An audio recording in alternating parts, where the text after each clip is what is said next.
After a hard day of knighting, you just want to get out of that stiff armor and lounge around in your boxes, hopefully while in the company of your dearest princess. But, wouldn't you know it, evil doesn't care about your day off, or that princesses have better things to do than get abducted every second week. So, off you go, grabbing that armor while, in the distance, your kingdom burns beneath a devilish assault. So, with armor clenched tight, lance in hand, and a permanent scowl on his face, our hero Arthur prepares to face another manic Monday. Well, okay, it's not really Monday. I'm pretty sure the day doesn't matter when your kingdom is burning. But what it is the day that we welcome Ghosts and Goblins series back with Ghosts and Goblins Resurrection. That's right, the original rock-hard, make-you-cry Dark Souls of its day has a new game, and it's here to show you what hard is really about.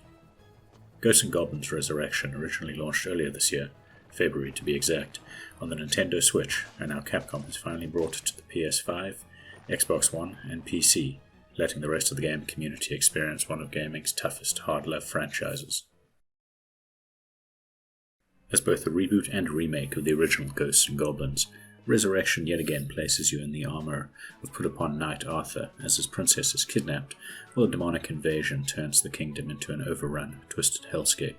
You're going to have to side-scroll and platform your way through one tough level after another in an attempt to beat the ever-loving snot out of the dastardly evil behind this plot, while, hopefully, not breaking your controller in the process. Once you get past the stunning visual style that Capcom has employed for this reboot, which makes the game look like a fable drawn from a storybook, you'll find Capcom has employed the old adage of, if it ain't broke, don't fix it. Arthur moves exactly as he did in the older games, just with better animations. He possesses the same speed, making timing a critical choice, and he can only jump over or onto objects if you jump while moving. Jumping while standing up will merely propel him straight up, meaning you need to unlearn many of the moves that modern platformers have brought to the table since then. Arthur can also attack in only 3 directions, in front, above, or below if he jumps, and you attack downwards. The key to success in a level, beyond mastering the way Arthur controls and having serious twitch reflexes, is memorizing the level design and enemy attack patterns. Levels usually have moving parts to them, which adds a nice sense of dynamism to the environment. What weapon you wield is just as important. Arthur's arsenal has expanded since the first game, though his trusty default lance is usually the best all-rounder. Picking the right tool for the job, as the saying goes, is tantamount to success. The hammer that unleashes a small arc of energy across distances requires you to get close to enemies, while the dual-shot crossbow requires a lot of jumping to hit an enemy because of how the arrows travel in diagonal orientation. The holy water remains useless, but at least weapons can now drop from chests or even on jars carried by enemies. The 2 big additions to this game are Umbra Bees and a local 2-player co-op mode.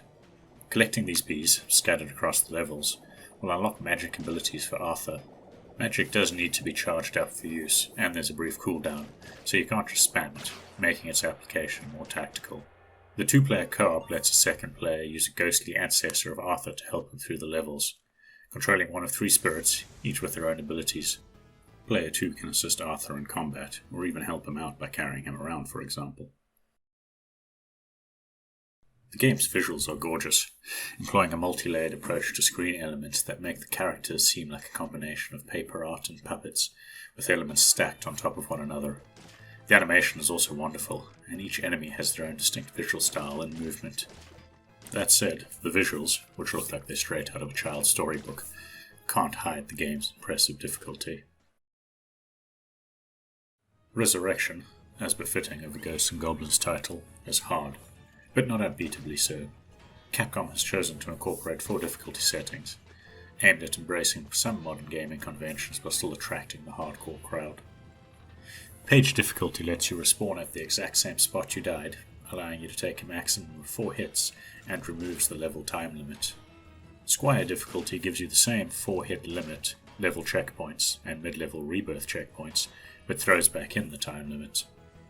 Knight difficulty takes you down to 3 hits, adds stage checkpoints, a time limit, but also increases enemy speed. Finally, you have Legend difficulty, which takes you back to the original Ghost and Goblin settings by only allowing you to take 2 hits, offering no rebirth checkpoints mid-stage, and introduces even more fast-moving enemies. Ghosts and Goblins Resurrection is the perfect platform to showcase Arthur's return to his own series. It's both difficult enough to appeal to stalwart series veterans, while making enough concessions that casual gamers should be able to finish it too. It's also a wonderful showcase for the versatility of the RE engine, with gorgeous visuals and animations. Whether you're a Ghosts and Goblins neophyte or an accomplished Devil Slayer, this game should not be missed.